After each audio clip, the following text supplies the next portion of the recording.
Welcome, everyone. Hello, we're so glad you're here. It's a very hot Friday. We're doing the best we can. We showed up and we're doing the best we can. That's all we can do, right? So it's not going to get much better than this. This is where we are. I'm in Oklahoma. It's nice and roasty in Oklahoma. We got uh, the humidity index is really high and the heat index is like 103. So, but that's the way it goes. And anyway, we have a really great show planned for us today. Really excited about it. Great guest, always interesting. She's been here before, so you may remember her. And we're going to get started with her in just a minute. Father Shawn is not here. He has been on extended medical leave for his wife, Sharon. And the update on this is pretty good. She is out of the ICU and she is recovering. Sharon had major surgery on June the 22nd that lasted 16 hours, and she's had 5 surgeries since. And that has really, really been a long, hard road, but she is recovering nicely now, and we're so glad about that and so glad to let everybody know about that. And we do have a link in the chat room for the GoFundMe, and I will post this link at the end of the show for people that catch up with the show later in the day. They're not able to be here live. That will be there for them, but it's Join Sharon's Fight to Beat Cancer, and that's on GoFundMe. And that is Sharon Whittington. Father Shawn is a priest with the USOCC. That's the United States Old Catholic Church. He is also an author of 2 books, God, Ghosts, and the Paranormal Ministry, Volumes 1 and 2. We also have a book we did last year, Help Me, I'm Haunted, which is a compilation of many of the topics that people write into us about. Each topic became a chapter.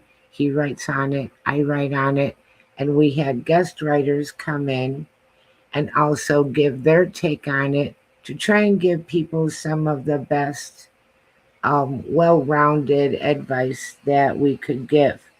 For those of you who don't know, Father Shawn was on Eli Roth Presents, The Legion of Exorcists on Travel Channel.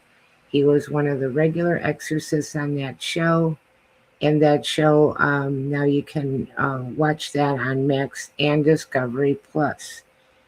Father Shawn's website is www.ghost-b-gone.biz. You can get signed copies of these books at his website. You can also contact him, and he's happy to hear from you. So having said all of that, I am Annette Munich. I am Father Shawn's co-host and publisher. I'm the dorky book lady that ended up sitting in the big chair at this show. That's a joke. Everybody's laughing, I'm sure. We have lots of great people pouring in, joining us today, and so happy to have you here. And I'm going to bring in Jennifer Talley right now. Jennifer Talley is a psychic medium, and she is with New Orleans Paranormal Society. And she is also going to tell you about a great conference they have coming up in New Orleans at the end of this month, New Orleans Paracon. She's been here before, and we're so glad she's back. Jennifer Talley, welcome. Hello. Welcome back. Thank you, Annette. It's great to be back. Father Shawn, thank you for also being, I can see him in the chat, so thanks for being here too. It's great to see both of you. Yes. Oh, hello from this Hungary. Is our friend from Hungary, Safina.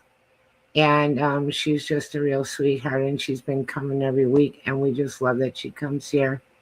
And we have New Orleans Paranormal Society. Happy Friday, everyone. Thanks for tuning in.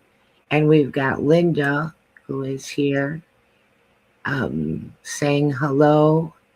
Hello, Linda. Thank you, Father God, for doing all you can for Sharon. That's very sweet. And we have Sister Jennifer with good afternoon, everyone. And we're so glad you're here.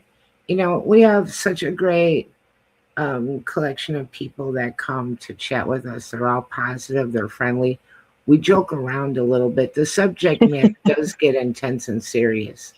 So It does. we joke around and they expect that from us. And it's not really us taking anything really lightly. That's not what it means. Hi, Travis. Hello, Travis. I'm so glad to have you guys here. So yeah, we find that a little bit of levity helps. It can Sure. get pretty intense. It really can. So so glad that you're here. I want to tell everybody this because it was a couple weeks ago I saw that you had made a video, like a walking tour in New Orleans, talking about the buildings. I was completely fascinated, and I watched that. Oh, here's Carrie. Hi, Carrie. I watched that, and then shortly after that, I saw you were having a Paracon, so you were on my mind about coming back on the show. But what I like to do for everybody, it's a treat if you enjoy this kind of thing, and I do. We're going to get that link for you so that you can watch the walking tour in New Orleans, and Jennifer's there and talking about all of these super interesting places, little bit of history, see it for yourself. If you can't be there, you can still, it's almost like you're there. It's a little walking tour, walk along and, get the information and see it. It's kind of really nice. Yes. So I have to go find that link on your page unless you know where it is. I don't. I'm on my tablet, or if I was on my computer, I'd get it right to you, but I do not. It is on your page, so I'll find Caro. Yeah. Yes, it is. It is. Okay. That was just a little video about just haunted places in New Orleans. I mean, we're, if not the most, one of the most haunted cities in the country. And a lot of people come to New Orleans because of that perception. And there's a lot of stories and walking tours that tell all these stories, and some are very made up and just legend, and some are not. And some have some fact, or the fact is not here, it's over there. So that was one of the reasons that we did that video, is for people coming down for the Paracon the end of this month. What are some of the things and stories that you might hear about? There are books have been written about all these places. Some have theories, some have facts, some have storytelling. So it's kind of hard for people, I think, sometimes to know what the difference between all of that is. Right. And I think that there's just this energy and legend and lore around New Orleans. First of all, if you would ask me what's the most haunted city in the United States, I would say New Orleans. Yes, absolutely. I would think that. Even though there's no way to actually prove that, but I would think it. Mm-mm. But the energy of the place mixed with all of the legend and lore, and you got the voodoo and you got all that stuff going on there. It's just mystical and easy to believe, all kinds of things that people might say. I don't know, if it's possible to really sort out everything that's factual from things that are just stories going around. Yeah, absolutely. Well, I mean, one of the stories that kind of gets me a lot is the Lalaurie Mansion and Delphine Lalaurie, where she was portrayed on American Horror Story by Kathy Bates, which, I mean, Kathy Bates plays that kind of character so well. Right. But a lot of what that was really good. It was, but a lot of what they portrayed most of what they portrayed in that series was absolutely positively incorrect or unprovable. There's actually no proof she ever did those experiments, tortures, things like that. There's no proof. She was never arrested for it. There was never a court case. They had absolutely no proof. So that's one of the stories that people think, oh, that's the most haunted place in the city. Not even close. Not even close. There's activity there, don't get me wrong, but it's not even close to the most haunted place. It's the most famous place. It's different, for sure. Yeah, that was one of the first places I was going to ask you about today. I'm on your page scrolling for that video. But also, I'll bring up a movie that I dearly love that I think is completely creepy and totally New Orleans, and that's Angel Heart. This is a little bit older of a movie with Mickey Rourke.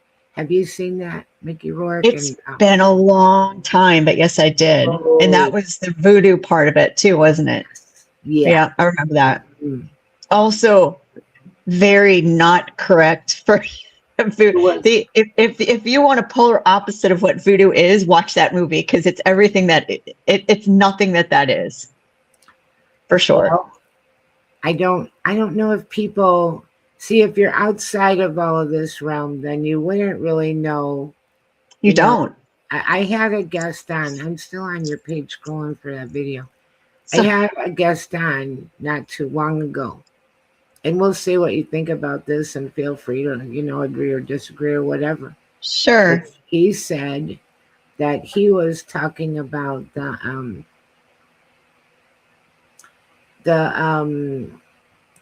lady that is in St. Louis Cemetery #1, the voodoo queen, Marie Laveau.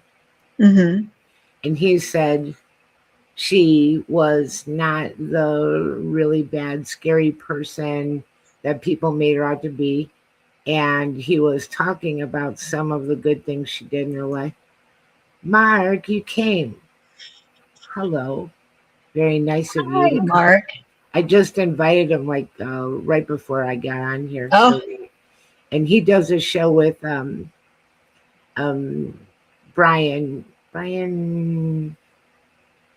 I'll think of the last name, Brian Bowden, or I guess you could say Bowden, or you could say Sir Brian Bowden, but he does a show with him, and that's lovely. And I was there the other night saying hi, so really nice that you came. All right, back to Marie Laveau. Yes, he's correct. All of those things you just said are correct. She was a devout Catholic. She did do some healing through some native voodoo practices. She also was never enslaved. She was born free. Her biological dad freed her and her mom. He actually owned her mom and then freed them both. She was absolutely beloved. She was not evil. Voodoo is not evil. That's Hollywood, folks. But understand, with any spiritual practice, you can have extremists that do things in intentions that are bad. But at the root, the majority of the practice is not, right? It's what you do with it. But Marie Laveau, I mean, and there's some debate. I don't think she's in St. Louis #1. I think that they slapped a plaque on the side of a tomb that said Laveau and Glapion. Glapion was the family name of the man she was with her entire life. She could never marry. Marie Laveau was black and Glapion was white. So in the laws in that time, they could not marry. She had all of her children from him. So there's no proof she's there. Absolutely no proof. But I think they needed to put her somewhere for people to just go to a place. So I think that's up for debate, really, that she's in there, because plaques on the sides of those things, of those tombs in our cemeteries, kind of just give you information. They don't always necessarily mean that those remains are there. For instance, Henriette DeLille, who is actually one of the founders of the Sisters of the Holy Family here, her tomb has a plaque on it, but she is not in there. That was her resting place. Her remains are actually at the Vatican right now. They're looking to prove her final miracles to canonize her for her work. So those things can mean a lot. But Marie Laveau, her obituary was written in the New York Times. That is how much she was beloved here. So the dark, the evil, the whatever, that's not her. Her daughter, actually, Marie the Second, they get mixed up a lot. I'm not saying her daughter's evil or anything. What I'm saying is her daughter was a little bit more into the voodoo side of things, actually a lot more than her mom was. So a lot of misconceptions in that, for sure. But that guy is right. I mean, she was a beloved woman here for sure. Interesting. And I just remember the name of the show with Mark and Brian, and that's Third Eye Live. So I thought I would throw that out there. Very, very interesting. Okay, well, again, the voodoo thing, the movies, also when people talk about things like Santeria and religious things like that, and also Geechee, the hoodoo stuff. It all kind of gets lumped together, and it isn't. And yet it's in its own little corner of the universe, and people that don't know it think that it's all, I don't know if you would say interchangeable, interlocking, that same type of thing. And so I thought I'd bring that up. I once did a book for a man. This is a funny story because this freaked me out so bad. So I'm doing this book for him, and I thought it was a collection of short fiction stories, and it was about Geechee and hoodoo, and the stories were really good, really scary. And then we were getting close to finishing the book, and he said to me, I think that I have to change some of the names in this book because some of these people are still alive. Mm-hmm. That was the first time I had any inkling that these were real stories.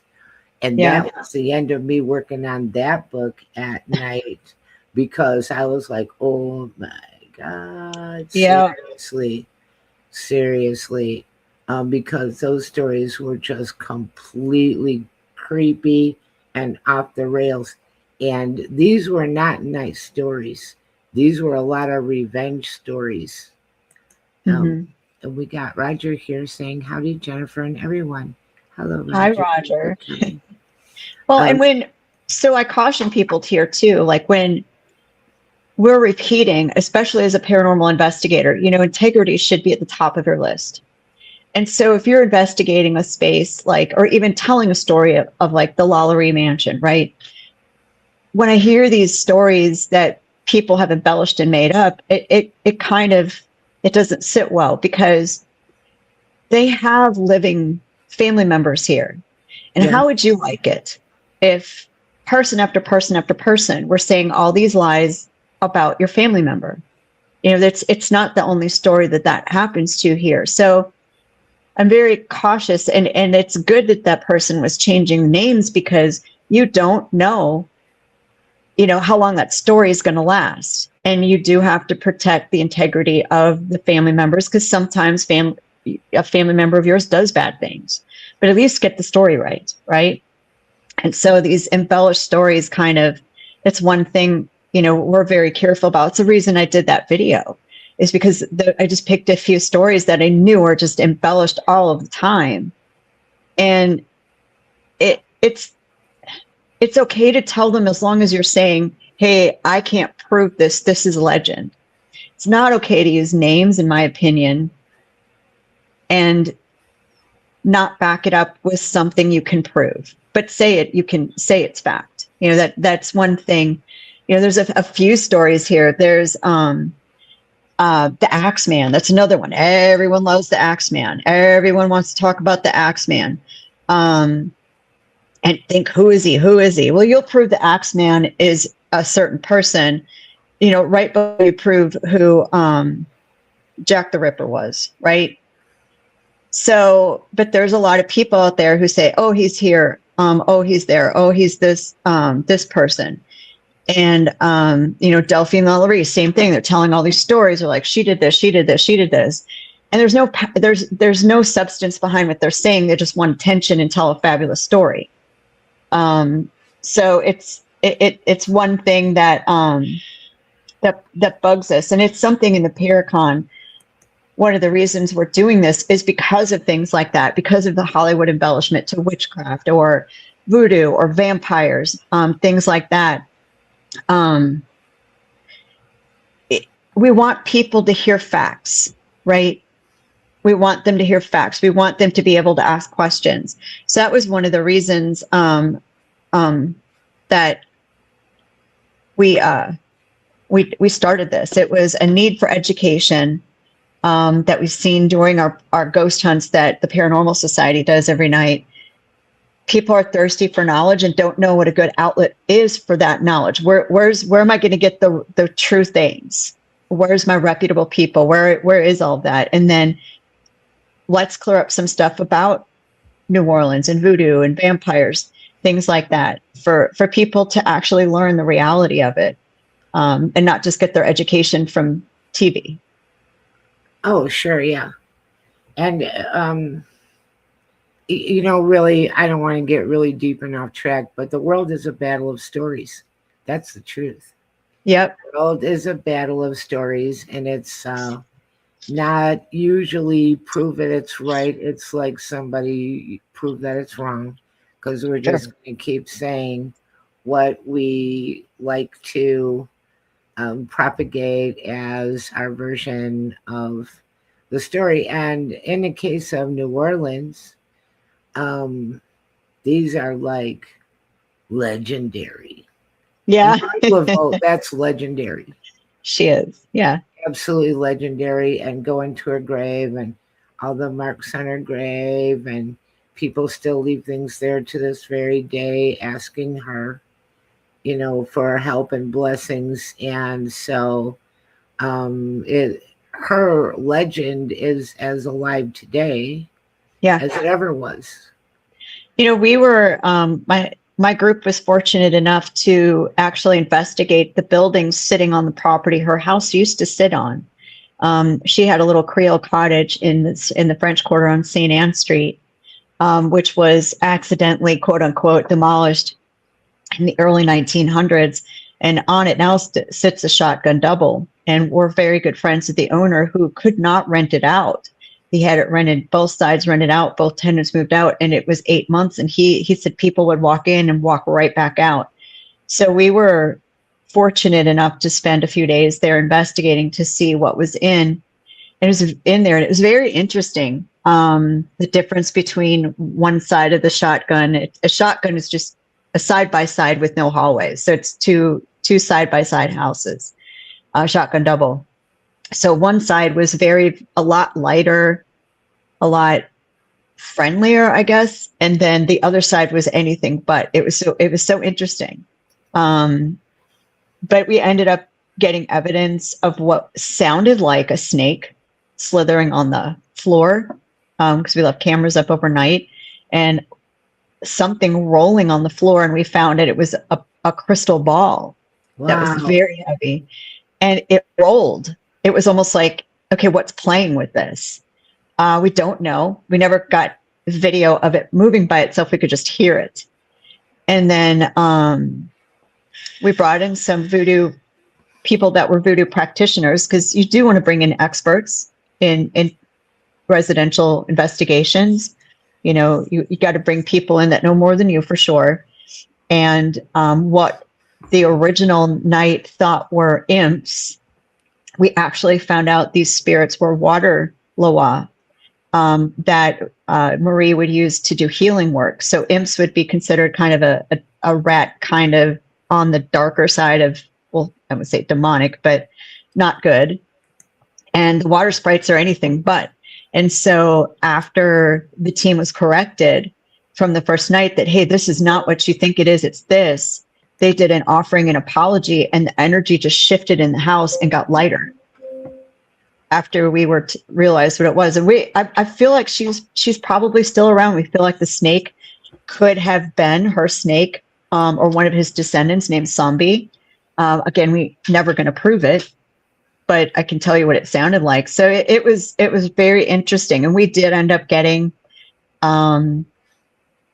connecting with some local church officials here who came by and did not a blessing, but a house clearing for us. And you could, and within a week, the owner rented it out, both sides. Interesting. It's crazy. Yeah. I'm in spiritual warfare in my own way, not to the level of Father Shawn because he's an exorcist. But I'm in a group that has over 40,000 members that prays for people who are in spiritual warfare. Yeah. Like a supportive community. And I think that most places can be cleansed and made livable again. Sometimes it has to be an action that's repeated. It might not be just one time. But, you know, I don't say I'm an exorcist or an expert like him, but there is a lot that people can do to help their situation. I don't know. I'd like to kind of ask how you would define an imp or a water sprite or any of those kinds of beings. Those would all be considered elementals? No. Right? No? No. The Loa is a lot of times. So when we talk about demonics, angels, even Loa in voodoo, that to me, it could be a name that we gave to the head, whatever. So we'll say Papa Legba for voodoo. He's the one always depicted with the Day of the Dead skull and the dreads. He's actually the guardian of the afterlife, equivalent in Catholicism to Saint Peter. So could we be calling the same energy a different name? Absolutely. You know, devil's in the details, folks. That's why we fight. But there are Legbas, which is same group, same purpose, not the head person, but those that they don't need their own name, but they still have a function, right? So you look at the water Loa. I don't remember. I think is it Ocean? I don't quote me on that, which would be the head voodoo Loa associated with water. And I might be wrong in the name, so please don't. Anyone who's a voodoo practitioner, don't yell at me. But then you would have other energies underneath that in that same family that don't need a name, don't have a name, but they still have a function to that. So I think then imps on the negative side would be a function of what we may call a demonic. But underneath that, you know, you talk about demonics, you talk about legions, right? That's typically associated with demonics, but there's also a legion of angels. So we always, for some reason, legion is always negative, but it's not. So that for my understanding is how all this works. We just know the head person. I'm not saying, for lack of a better word, person, energy, entity, but it's almost like it's a family of that category too. So that's kind of where it looks like elementals, different, energy created by nature. We actually have a class in the Paracon. Sam Beltrusis is going to be teaching understanding elementals because they're their own thing. And I have a very little understanding of them. So I'll probably have my butt sitting in Sam's class listening to him about that. But we've encountered a few. There's one at one of the locations we go to on our ghost hunts. But we operate under if we're told not to, we were never given the name, and we were told we're not going to get the name because once you, quote unquote, you name it, you claim it. And I don't think I want to claim this, but we also operated under, I'm not going to bother you, you're not going to bother us kind of thing. If we're disrespectful, let us know. We'll do something to make sure we aren't, but we're not, the intention is not to be. So all of that, all can be considered inhuman. And what do you hear, in the paranormal, what's the first thing you think of in inhuman? Right? It's bad. Yeah. The first thing I thought of was demons, also angels. Sure. But demons. Well, right. And I remind people all the time, angels are also never human. Right. So don't associate inhuman with bad, because angels are not bad. Right. And so so this all goes back to education and the need for the Paracon. That we want to be an educational focused paranormal event in New Orleans, let people experience our culture, let people learn from reputable sources, have an outlet for different things. You know, bottom line, paranormal investigating is one of the most dangerous hobbies you can ever get into. And I think there's a lot of people out there that don't realize that, how dangerous this can be, how real it can be. Absolutely, yes. And no one's ever going to not do it because Jen from New Orleans Paranormal Society and Paracon said, don't do it. It's too dangerous. Right. So the alternative is what? The alternatives say, well, I don't think you should do this. I know it's hypocritical, but I've been through some things that if I stop today, there are things in my life that will stay the same because I've been marked. I've stumbled on things. I've made mistakes. I've done all those things. So the next best thing that I can do is educate you and give you a reputable outlet for different things to keep you as safe as we can, right?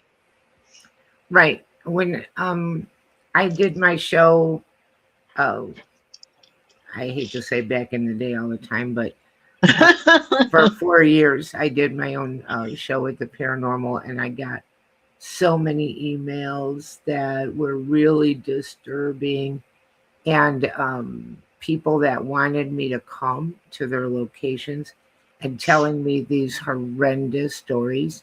And I would be like, all I can do is try to help you not make it worse. And until we can find someone that can come in your area and assess the situation and give you some personalized help. And I mean, these stories, like, that was kind of like reminds me of the book, and I will mention it now. He's a lovely man, William Buck Godfrey, Where the Woodbine Twineth and the Sycamore Cease to Bloom. That is his book of his Hoodoo and Geechee stories, and very beautifully written, by the way. So anyhow, I wouldn't read those at night anymore, those emails. So then I had one night where I just got done reading one a little while before, and I went to lay down and go to bed, and I heard a man whispering in my ear, but I couldn't tell what he was saying, but I could feel like the breath. Yeah. And this is a side effect. I bring this up because this is a side effect of a haunted situation that I'm not even at. And yet, because of the person connecting with me, it can affect me. And I've gone through all kinds of things working on people's books that way too, that it's like in a little way I become part of their story. And it's crazy, but it's real. And people that do these things for, like, you know, hey, we could go to a movie or we could go to this haunted place and da-da-da, maybe it'll be fun. Whole wrong attitude, completely wrong attitude. Be careful what you wish for. Go in a place with some respect and full awareness. That's what I think. Yeah. I mean, we stumbled upon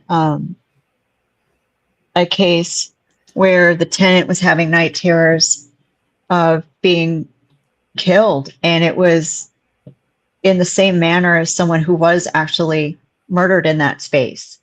And he was losing time. And so we believed people we thought we could trust at the time, and we went in, and it was very early on in our private cases. It was like our third. And we done stepped in the hornet's nest. I mean, eventually that location was sent to the archdiocese here and was certified for an exorcism very quickly, like less than 2 weeks. So I did not do another private investigation for 2 years because of all the trauma that I experienced from those nights there. And the after effects, even from mistakes that I didn't even make, that somebody near me made, and I paid for it. So you go into this sometimes thinking, oh, how real is this? And cases like that, I want to caution everyone, cases like that are very, very, very, very, very uncommon. They are. But when you step in that hornet's nest, you don't realize what you stepped on and the effects. And by quite honestly, I'm sure we were just toyed with that what this energy could have done to us was nothing compared to what it did do. Not even close. So, that's a reason, we were stupid. We made mistakes. We said things we shouldn't have. We didn't do our due diligence in interviewing people before I could keep going on about all the mistakes that we made. And that's another reason that we're going to talk at this Paracon about that stuff is, what you do when you go to, like, let's say Waverly Hills and you're playing around. There's one technique for that. There's another technique for residents, right? There's two techniques. Absolutely. But at the end of the day, you don't go into, I've heard people that have gone into these spaces that, are known for being able to be slept, overnight, things like that. And the things I've heard them say that they did, I thought, what's wrong with you? And you could see the darkness around them because they're paying for what they did because they were disrespectful. They were provoking. They were doing all those things why? When we do our ghost hunts every night, mine, I always say, where is it written where you can't laugh on a ghost hunt? Right. Why not? These are human energies. They still have a sense of humor. If you raise that energy, right? Frequencies are real. We are frequency beings. If you raise that energy and you're having fun and you're playing music and you're laughing and you're playing games and you just get that kind of atmosphere, you're going to attract spirits on that higher vibration. You don't want the ones on that low vibration. So it's something for people to think of. Keep your vibrations up. Don't go into these things looking for the scare, but unfortunately scares what gives ratings on TV. Right? Right. I've been saying that for forever about it's difficult to find people to make a recommendation because you don't know how they investigate. Right. And we don't have any standards across the board, really. So you don't know who you're getting. And some people are going to do exactly what you said. They're going to investigate your house the way they investigated Waverly Hills. And no thought put into that someone has to live here after they go home and deal with whatever you did that may have made it worse. Yep. And that's a very real thing. You can go in and make it way worse. And you do have to educate the person that lives in this space. They have this misconception. Paranormal investigators are going to come in, they're going to get rid of this in 3, 2, 1. I did nothing to make this happen or make this worse in my own space. Wrong. Most of the times they do. Absolutely they do. And they have, we're just the doctor, right? We can give you a plan to get better. We can give you some resources, quote unquote, write you a prescription, but I can't make you take the pill. I can't make you clean your house. I can't make you stop the behavior that is happening in your space that is making it worse or bringing it on or opening yourself up to it. And so we find that a lot of times when we say, okay, before we can get out there, I need you to take control of your space. I need you to do this, say a prayer. And I always get asked, what prayer do I say? I don't know. What do you believe in? Because belief and conviction and intent are big things, right? If you believe what you're saying, you manifest it, right? And sometimes we'll say, okay, call us back in a week. And we'll go out if it's bad. More often than not, no one calls us back because they think that we're going to do all the work for them. And that's not true. Yeah. I was talking about this with Father Shawn not that long ago. People think they're calling Orkin and you're going to come and get rid of their ants or whatever it is that they live in their house. And they're going to pay you and you're going to come and you're going to cleanse everything and that's it. And they don't have to do anything. And it's not like that, not even a little bit like that. In the Help Me I'm Haunted book where we address different topics there is an awful lot of help in the back. And that's on purpose. It's a guidebook for trying to manage your haunted situation, your paranormal situation that you're dealing with. And I had a girl that came to me. When I say girl, I'm old, so she's probably almost 40. But anyway, and I was talking to her all the time, trying to help her all the time. I wouldn't hear from her for a few months, and she'd come back, and she wasn't doing the things I suggested at all, and it wasn't even that much stuff. It was like you were saying, to get control of your area, keep yourself at a high vibration, keep your house blessed, and all of that. Well, I thought it was, I don't want to say amusing, like she's funny or the situation's funny, but she asks me stuff like I'm going to say something different. It's like, even though 2 months have gone by, we are right back to the drawing board, and it's the same stuff. It's always the same stuff. The answer is always the same. So I got a message here from Carrie. The most effective spiritual warfare is using the courts of heaven to bring in the enemy to break covenants and contracts in the territory or over a person. This is biblical, and everyone can learn. That's actually, I know about that. I know about that. And a lot of people don't realize that they could have a curse on their family, or they could have invited something in unknowingly. It doesn't mean that you knew that you did it at the time that you did, or you might have thought that it was just lighthearted or joking around. But you can give permissions, and because you can give permissions, you can revoke permissions. Mm-hmm. So absolutely, that's really important. And if anybody's in a really bad situation, you can say, you do not have permission to be here. I revoke any and all permissions that you may think you have to be here, because you do not. You can take back any and all permissions and break any kind of spiritual contract, and even do that over your family.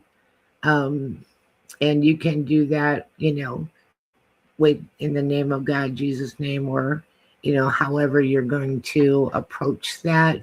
But it's a very real thing. Permissions. It is.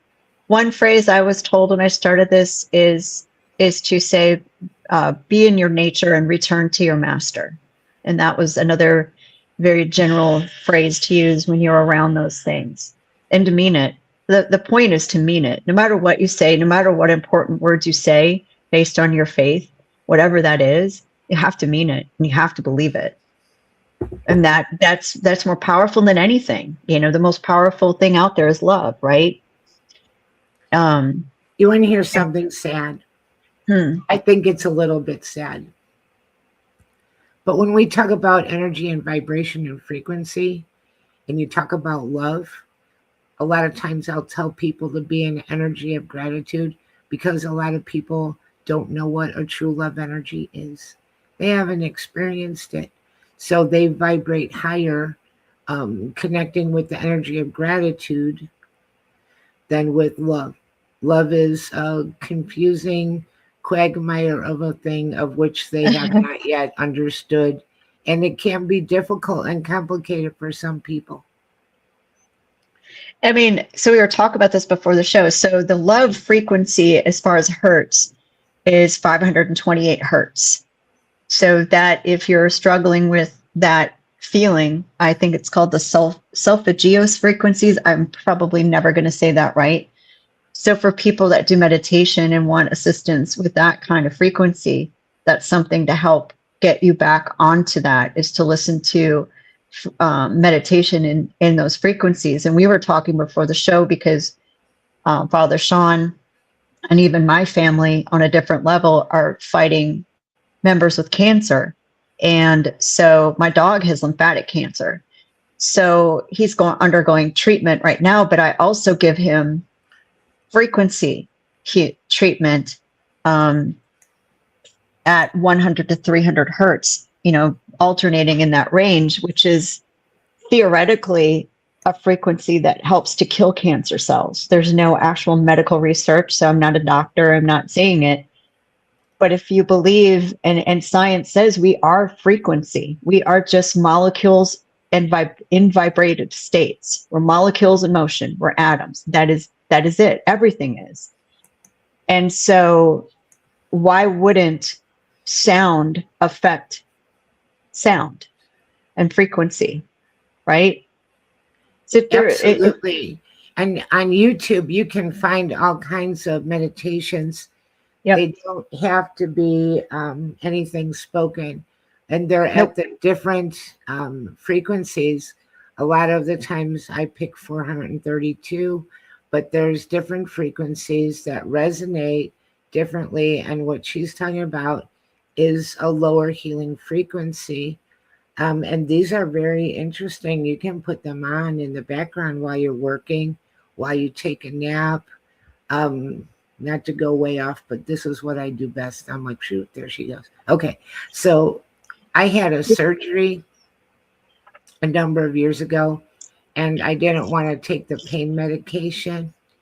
And I used videos on YouTube to manage my pain.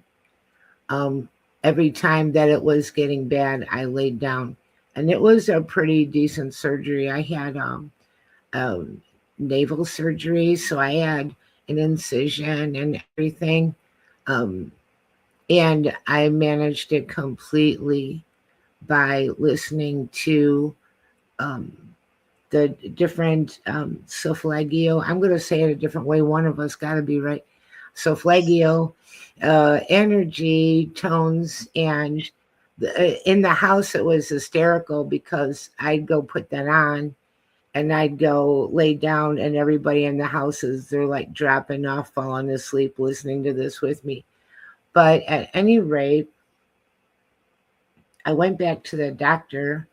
I was like, I couldn't climb stairs. I wasn't supposed to carry anything heavier than a gallon of milk for 2 weeks. I went back to the doctor. He asked me if I need a refill on my prescription. I said I never took any. He could not believe it. And he said, you're healing faster than I anticipated. Yes. I'm really surprised.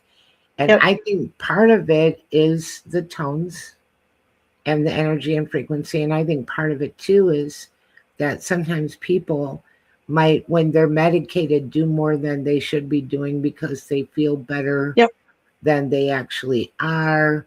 And so that could slow it down. But I have actually, yes, used these tones for healing and have a story attached to it. And they have them for all kinds of things. Healing, pain, balancing your chakras, love, like Jennifer was saying, opening your heart to love, even angelic, different aspects of that kind of blessing, and they're pretty amazing. So 111. 111, yeah. That's considered the angelic and God frequency. So, and if you try the same experience, Annette, I absolutely believe frequency. Yeah. And your mind can heal you. Your body is meant to heal itself. You know, and it won't hurt you. You've got nothing to lose. Nobody's saying don't go to the doctor or don't take your meds. Nobody's saying that. But if you go on YouTube and you have like a little headset and it costs you zero money and you listen to that for a while, you have absolutely nothing to lose because it will not hurt you. Right. I played in my house a lot, and it's interesting, just the feel. My husband will walk in, he'll be gone, and I've played it all day, and he'll look at me, he's like, what did you do? Because the house feels more settled. Yes. And I said, it's because I was playing the stuff. He watched my dog. I thought he was going to think, oh, this is a bunch of hooey when I started the sound healing. And I said, come sit. I want you to watch something. And I was playing it, and my dog kept getting up and kind of moving, adjusting himself. And he did it to the point where he wrapped his whole body around the little speaker I had playing these frequencies. So animals know these things. They know this. They're more connected to those things than we are by a mile. They know.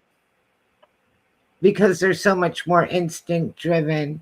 Yeah. And Heidi's saying, I also use 417 or 714 to clear uncomfortable feels, energies in the home. Game changer.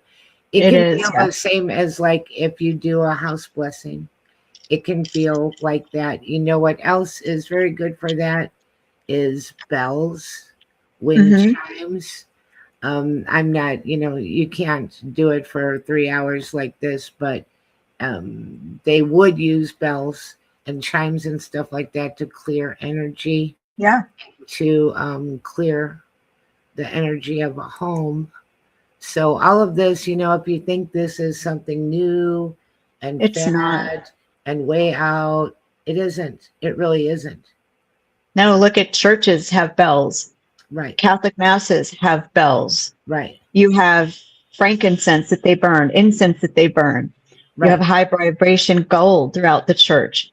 Right. You have when people sing things like Gregorian chants, that is a frequency. Right. The organ, a frequency. Think about all of that. This stuff goes so far back that there's roots to it. We're just now rediscovering all of that. Right. Just because we've recently become aware of it doesn't mean that it's new. Right, exactly. And it's in more places. We did I had a little of an attachment on me from one of our investigations, and I went to an exorcist priest here who we did some work and prayer, and he handed me a prayer book instead of prayer, it said, are you ready for this? My responses were called meditation. Oh. So prayer is meditation. Saying the rosary is meditation. Right. So, but we don't think of it like that. All of those things are good things. Right. And it doesn't matter if you're one thing or another. There is a version of that wherever you go. I'll put it that way. Right. So agreed. Heidi says, our house is active, and even before I had a friend and amazing energy worker come in and do wonders. I noticed a definite change with playing frequencies. Absolutely. Yep. It's a very real thing. It is. And I have had people come in and notice changes in the energy just from my doing simple, basic. I go around, I have salt, and I have a religious metal blessed, and I have a little bit of incense, and I say with a candle in Our Father in the corner of every room, this is my simple blessing, and make a cross with my thumb on the doors. And that is a real changer in the energy field. And that is something everybody who, I'm just saying a Christian remedy, but this is what I do, Catholic. And pinch of salt in each corner. Salt is kind of a very amazing thing too. If you learn about using salt, and almost everyone has salt. Heidi said salt water too. Yes, salt water in a spray bottle. Mix that around a room and bring up the energy. Yes, there are many, many things that you can do. So one of our speakers, Patty Negri, she's teaching a paid class called Practical Daily Magic. And I've followed her for years. I've met her before. She's a beautiful, beautiful soul. And one of the things I saw her say is to keep salt in your bathroom. Nice. And before you get in the shower, sprinkle salt. Before you sit on the toilet, put salt in the bowl. It's a big cauldron. And it helps to flush out the negative from you that you're, to help release that from you. And the salt in the shower also. I've seen holy water made for me. There's always a pinch of salt put in it. Yes. Before it's blessed. I have heard people talk about washing the bad energy off with putting a little bit of salt in your bath water, Epsom salt in particular, very nice. You can get some shower gels that are like Himalayan salt, and they're beautiful. And I believe they really do help. I absolutely do. Of course, I am a person that had a Himalayan salt lamp. Yeah, I had one do too. of those in my room, and I liked it. So, interestingly enough, I had somebody talk to me at one point about, because I'm Catholic, they're like, well, you're doing spells. You just lit a candle. You just said a prayer. What's the difference? You just lit some incense. What's the difference? Yep. Or, salt or whatever you want. So, yeah, I mean, I think prayers are different. But on the other hand, it's an intention, and it's using things to lift the environment, always asking, though not demanding, try to push something on someone else thing, but an intercession for some help and blessing. Yes. I mean, it's words and intention.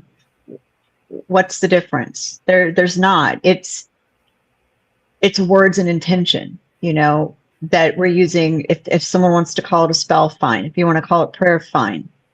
I think sometimes when they're saying spell, it's negative, but at the end of the day, it's words and intention. Linda said, right? I use Epsom salt to detox when Yep. I'm overwhelmed from toxic energy. Absolutely, yes. And if you're not, listen, if you're like me and you don't have a bathtub, sometimes I will take a handful of salt in my hand and get in the shower, and I'll actually kind of start scrubbing my whole self. Usually I start with the back of the neck because of your atlas vertebrae, and then anywhere else that I have ailments, and I can even sometimes feel like a tingle in my skin, in my back, almost like I can feel it going away. Whatever might have been on me is going away. So there's lots of ways to do these things. You don't have to spend a whole lot of money, just a handful of salt and do your own little scrub. Right. It works too. But all this stuff. We're surrounded by all kinds of helpful things all day, every day. Yeah. And, let's just say this once, maybe this helps some people. Hopefully, once you see it, once you hear it, it can't be unseen. It can't be unheard. They're just very simple things that you might do. Doing them on a regular basis, you may find a lot of benefit to your health and to your environment and to your pets. And they're just good things and worth giving a try, nothing to lose. Heidi said, we only have a shower too. I've used little mesh bags and put my salt mixture with intentions in the shower. Oh, that's lovely. Resin bags and stuff like that. Yep. Well, we are almost at the end of the show. I want to send everybody where they can find you for more information about the New Orleans Paranormal Society and the Paracon. So if the Paracon is the end of this month, July 31st through August 2nd at the Astor Crown Plaza in the French Quarter. www.NewOrleansParacon.com. Feel free to call or text to 504-321-3366 with any questions. We do have some packages available. We have what's called the Living Dead package that includes a ghost hunt, hotel room, and 2 paid classes per person. And for 2 people, that's $448. We do have some day and weekend passes, and we just rolled out the weekend pass with a 1-night stay for locals who want to come take a ghost hunt on Saturday night,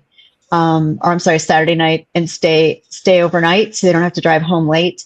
Those are weekend passes. You can add on any of the ghost hunts. The Voodoo House is a great opportunity. The Andrew Jackson Hotel is our hotel buyout, and then we have a great ghost hunt in a cemetery, a local cemetery, and City Park, an area of City Park with an oak tree. All of those are guided. You will have professionals with you. Bring your own equipment and take some classes and learn some things. We have free workshops about several things. A friend of mine, Angel Morgan, is even doing one on pet communication. I mean, who doesn't want to talk to their pets or be more in tune with them? And then lots of different classes about cleansing and protection and properly doing a paranormal investigation in a residence. I'm doing a free workshop on techniques for the spaces like, we'll say, Waverly Hills or wherever you want to go, or Pennhurst. What are some proper techniques for that? Because again, we're going to say those are different. So, and if you can't make it to the Paracon, go to NewOrleansParanormalSociety.com. We do nightly ghost hunts in the French Quarter as well.